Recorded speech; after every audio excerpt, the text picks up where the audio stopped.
दिसंबर महीने में mutual fund के बंद होने की संख्या रिकॉर्ड लेवल पर पहुंच गई है। एक महीने में 15 लाख से ज्यादा एसआईपी खाते बंद हुए। एमफी की रिपोर्ट के मुताबिक ये पिछले 6 महीने के औसत से 40% ज्यादा है। दूसरी तरफ दिसंबर में नए सिप अकाउंट खोलने की संख्या 23,24,000 रही।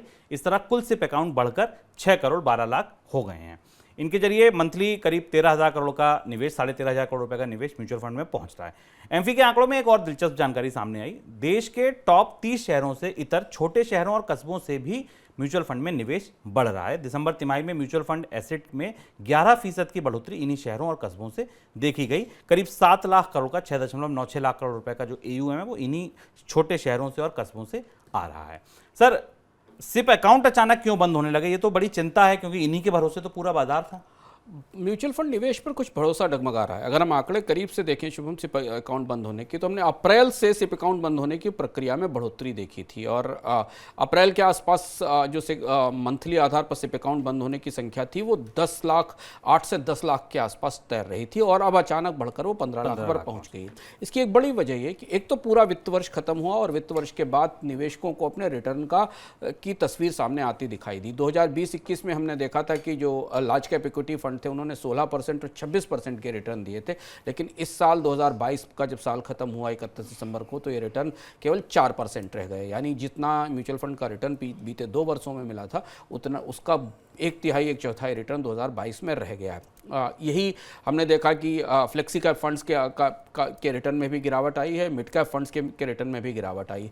तो पूरा जो म्यूचुअल फंड बाजार जो शेयर बाजार के नक्शे कदम पर चलता है, चूंकि शेयर बाजार में रिटर्न 4% 4.5% रहे, तो हमने औसत म्यूचुअल फंड के निवेश में तेज गिरावट देखी और यही वजह है कि एसआईपी में नया पैसा डालने वाले लोग भी नहीं आगे आए और पुराने एसआईपी बंद करने की प्रक्रिया शुरू हो गई है, जो म्यूचुअल फंड बाजार के लिए चुनौतीपूर्ण है। पर इसमें केवल एक महत्वपूर्ण चीज़ है जो हमें उम्मीद बंधाती है, वो ये कि जो नए सिप हैं उनके रजिस्ट्रेशन की रफ्तार अभी बनी हुई है। यानी जो नए निवेशक हैं उन्होंने आना शुरू किया है और औसतन अगर आप अप्रैल से देखें तो 20 से 22 लाख के आसपास नए सिप पर मंथ इसमें जोड़े जा रहे हैं।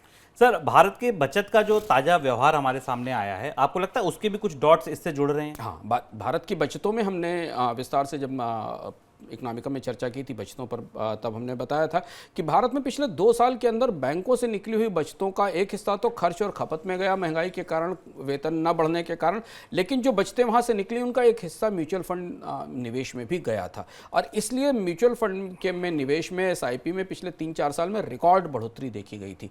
लेकिन अब वो बचतें टूट रही हैं, कुछ तो बचतें महंगाई के कारण टूट रही हैं, तो एसआईपी का एक हिस्सा शायद निकलकर सामान्य खर्च में बाकी जगह भी जा रहा है और दूसरा में कुछ थोड़ा बहुत पैटर्न के तौर पर चेंज दिखाई दे रहा है प्रॉपर्टी मार्केट में निवेश के तौर पर, या कुछ नए विकल्पों की तरफ निवेश की तरफ दिखाई दे रहा है। बचतों की दृष्टि से, म्यूचुअल फंड की बचतों की दृष्टि से ये साल काफ़ी महत्वपूर्ण होने वाला है, इसलिए क्योंकि शुभम इस साल भारतीय शेयर बाजार में रिटर्न को लेकर काफ़ी ऊहापोह है, असमंजस है। साल शुरू हो चुका है, क्या भारत का शेयर बाजार पिछले साल जितना भी रिटर्न दे पाएगा या पिछले साल 4% के रिटर्न को बीट करेगा?